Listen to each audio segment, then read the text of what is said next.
How's Sagafi Liberty Home Mortgage? And why do we verify where money comes from? I will tell you this one here. I tell it to everybody. So especially if you're buying a home, pay attention. If you're buying a home and not using me, which you should be, pay attention. And if you're using me, pay really close attention. If you're a real estate agent, pay triply close attention, okay? Why do we verify where money comes from? I'll give you a couple, I'm gonna give you an intro and then a couple of simple reasons, okay? So when someone's buying a home, let's just pretend they need $5,000 for a down payment. Something we ask them for are their bank statements. I have to see the money sitting in your bank account. Now, if you're sitting here saying, well, Hesh, what about crypto and my virtual wallet? Leave all that garbage off to the side. By the way, it's garbage. Yes, I said it. It's garbage. Okay. Set it to the side.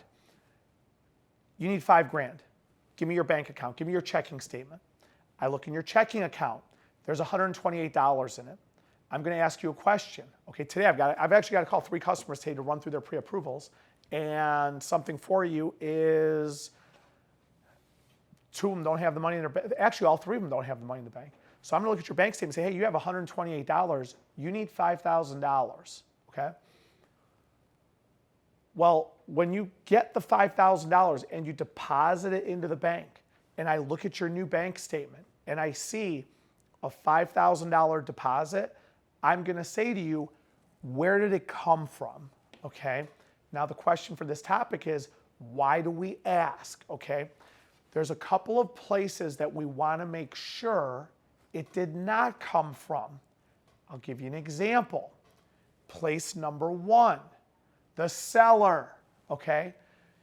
We don't want the seller to give you, the buyer, money, thereby you, the buyer, didn't put anything into the transaction.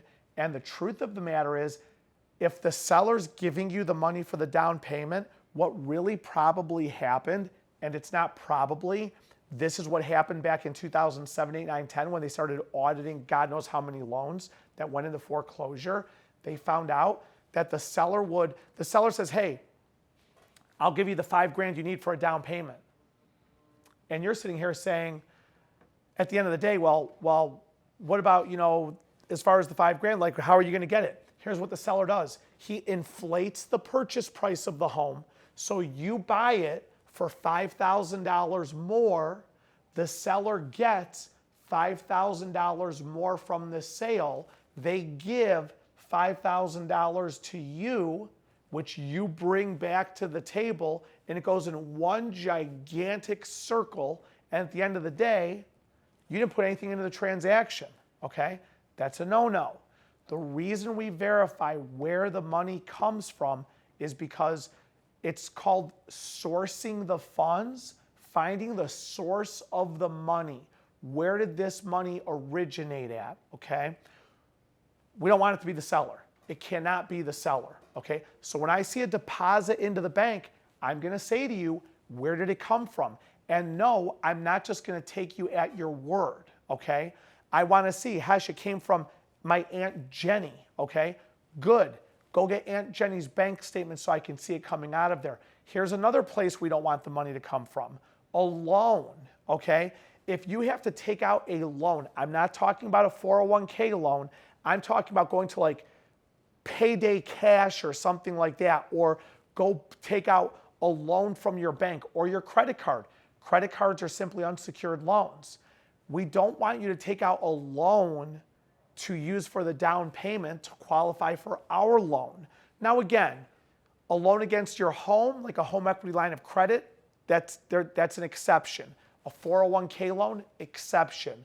A loan against your car, exception. So I'm giving you some exceptions to loans, but we definitely don't want it coming from a credit card or something like that. So when it comes to where does the money have to come from, or why do we ask where the money comes from, that is the reason why. There's sources where it cannot come from. We want to make sure we are eliminating those. That is why we ask the questions we ask. Keep following these videos and keep watching them. I keep them a little short and sweet, but these are the answers to the questions you have when you're going to buy a home, and I'll catch you on the next one.